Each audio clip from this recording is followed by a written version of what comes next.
O deputado federal Carlos Jordi, da tribuna da Câmara, lembrou a prisão política do deputado Daniel Silveira. Jordi apontou que Daniel Silveira segue preso há 100 dias, embora a Lei de Segurança Nacional tenha sido revogada. O deputado apontou que, com a revogação da lei, Daniel Silveira deveria ter sido solto, mas permanece preso e tanto a velha imprensa como a própria Câmara se calam. O deputado federal Carlos Jordi apontou que Daniel Silveira está há 100 dias sem ver sua filha de forma inconstitucional e ilegal. Jordi fez um apelo ao presidente da Câmara dizendo: "Peço ao presidente da Câmara, Arthur Lira, que agora defenda os seus, defenda a autonomia dessa casa, defenda a Câmara dos Deputados e defenda um deputado injustiçado como é Daniel Silveira." O deputado Daniel Silveira foi preso a mando do ministro Alexandre de Moraes em um dos inquéritos que conduz no Supremo Tribunal Federal para perseguir adversários políticos. A Folha Política também é alvo desses inquéritos, tendo tido todos os seus equipamentos apreendidos a mando do ministro. Atualmente, a renda da Folha Política está sendo confiscada a mando do ministro Luiz Felipe Salomão, do TSE. Assista. Na tribuna, deputado Carlos Jordi. Bom, presidente, senhores deputados, hoje eu venho a essa tribuna para falar sobre um tema de que não tem muita importância, eu acredito, para a maioria dos deputados. Um tema que tem sido tratado com indiferença por essa Câmara e pela imprensa, que finge que está tudo bem. Venho falar a respeito da prisão do deputado Daniel Silveira, que já se estende desde fevereiro. Como todos sabem, o deputado Daniel Silveira, que gozava das suas prerrogativas parlamentares, amparado na imunidade material do artigo 53 e imunidade formal do parágrafo 2º do mesmo artigo, foi preso injustamente numa tentativa de calar os críticos do STF de forma arbitrária. O que fizeram com ele foi um verdadeiro atentado à democracia e essa casa, infelizmente, se curvou e endossou aquilo que os ministros do STF estavam determinando de forma ilegal, inconstitucional. O deputado Daniel Silveira depois foi para uma prisão domiciliar e agora já está 100 dias numa prisão em Niterói, no BEP, de forma inconstitucional. E o que acontece com essa prisão? Que infelizmente essa Câmara está se calando do que está acontecendo. Ela foi amparada na Lei de Segurança Nacional, e a Lei de Segurança Nacional foi revogada no dia 2 de setembro.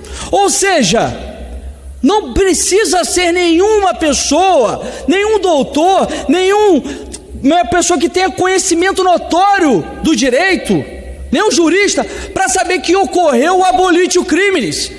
Quando uma lei é revogada, quando um dispositivo é revogado, aquele crime deixa de existir. E o que deveria acontecer com ele, automaticamente deveria ser colocado para fora, em liberdade. E até agora não ocorreu. Não ocorreu. A imprensa se cala, a Câmara se cala.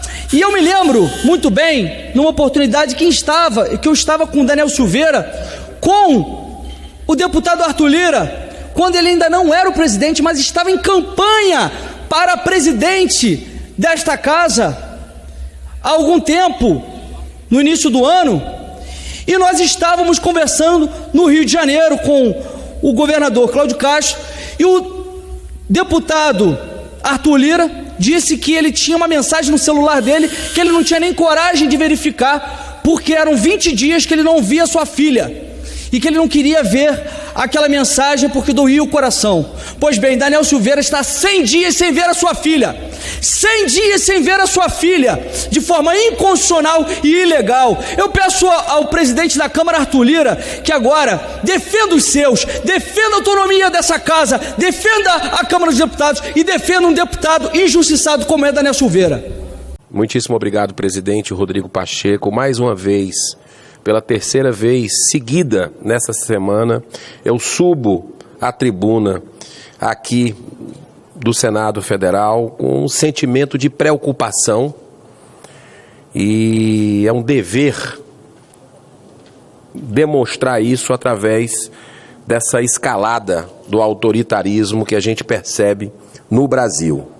Em 25 de março de 1884, senhor presidente, o meu Ceará libertou os escravos, 4 anos antes da abolição da escravatura. Não é à toa, senador Fernando Bezerra, que o Ceará é chamado de terra da luz. Nesse mesmo ano, o estadista, escritor e abolicionista norte-americano Frederick Douglass, senador Anastasia, disse o seguinte: a liberdade não tem sentido onde o direito de expressar seus pensamentos e opiniões deixou de existir. Esse, de todos os direitos, é o terror dos tiranos. É o direito que eles primeiro derrubam. Eles conhecem seu poder. Hoje na CPI, senador Carlos Viana, CPI da Covid, nós vivemos mais um capítulo da escalada do autoritarismo no Brasil. Quando alguns ministros dos tribunais superiores interferem em outros poderes, exacerbam o ativismo político e praticam censura prévia, ferindo princípios constitucionais. Mas hoje, na CPI, por 6 votos a 4, com argumentos frágeis, foi aprovada a quebra de sigilo de dezenas de pessoas, sites, blogs, produtoras, todas elas defensoras de ideias conservadoras, sobre a frágil denúncia da propagação de fake news, que deve sim ser punida, de acordo com a legislação vigente. Se pratica o cerceamento da liberdade de expressão e a intimidação daqueles que possuem valores conservadores. Faço aqui um apelo aos homens e mulheres de bem, que foram eleitos pelo povo para representá-lo aqui no Congresso Nacional. Não há lugar para omissão nesse grave momento da história republicana. O dia 7 de setembro, para mim, não está associado à independência do Brasil apenas, mas também ao grito de liberdade que 33 anos antes foi violentamente reprimido no que ficou conhecido como Inconfidência Mineira. Para encerrar, eu estarei sim, senhor presidente, nas ruas, no dia 7 de setembro, não porque o presidente da República está chamando, mas sim porque é hora de defender um dos direitos mais fundamentais garantidos pela Constituição, o direito de expressar livremente as minhas ideias, pela liberdade do Brasil. Senhor presidente, eu queria aproveitar, já encerrei, só para dizer que tomei conhecimento da sabatina marcada para terça-feira do Procurador-Geral Aras, a recondução. Parabenizo pela pauta, mas tem um pedido que chegou antes, que é o do ministro, né, o do doutor André Mendonça, que chegou antes aqui no Senado e não foi marcada a sabatina ainda.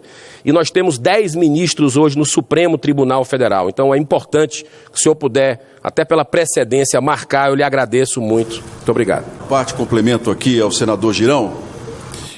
Já nessa semana também me manifestei no mesmo sentido do nosso colega cearense com relação à preocupação do direito de opinião no Brasil. Sob o manto das ameaças, e que realmente nós temos que levar em consideração que os membros do Supremo, eles precisam agir quando realmente existe algum tipo de agressão a eles, porque nós não podemos admitir nenhuma pessoa da vida pública sendo muitas vezes colocada em situações de risco, de maneira nenhuma. Mas nós também não podemos aceitar que blogs que tenham ideias diferentes, que critiquem a justiça eleitoral, que façam críticas à própria política, sejam cerceadas. Citei aqui, senador Girão, o exemplo do que está acontecendo no Afeganistão. O líder dos tem nas redes sociais total liberdade de falar o que quiser, inclusive com as imagens de no meio da rua, a condição de pessoas presas de forma subhumana, estão lá colocando as ideias deles. E nós aqui no Brasil, desses últimos tempos para cá, temos visto os tribunais exacerbarem a função. Com todo o respeito que tem ao Judiciário, ao próprio Supremo Tribunal Federal, mas é hora de nós começarmos a questionar sobre isso. Uma sociedade, ela não pode impor apenas um lado. Os conservadores, como o senhor citou, os cristãos, os espíritas, nós temos o direito de nos manifestar da maneira que nós queremos nas redes sociais. Não cometemos nenhum crime de injúria, não cometemos nenhum tipo de racismo, nada. Apenas colocamos as nossas ideias, que têm sido apagadas muitas vezes por decisões judiciais, nos sites, nos blogs. Então é hora de nós gritarmos realmente pela liberdade, para que o país tenha diversidade de fato.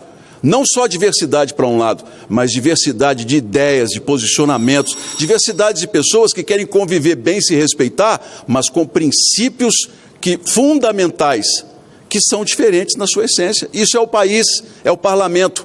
Então concordo, parabenizo Vossa Excelência com esse discurso e caminho no grito pela liberdade de opinião em nosso país. Parabéns, senador Girão.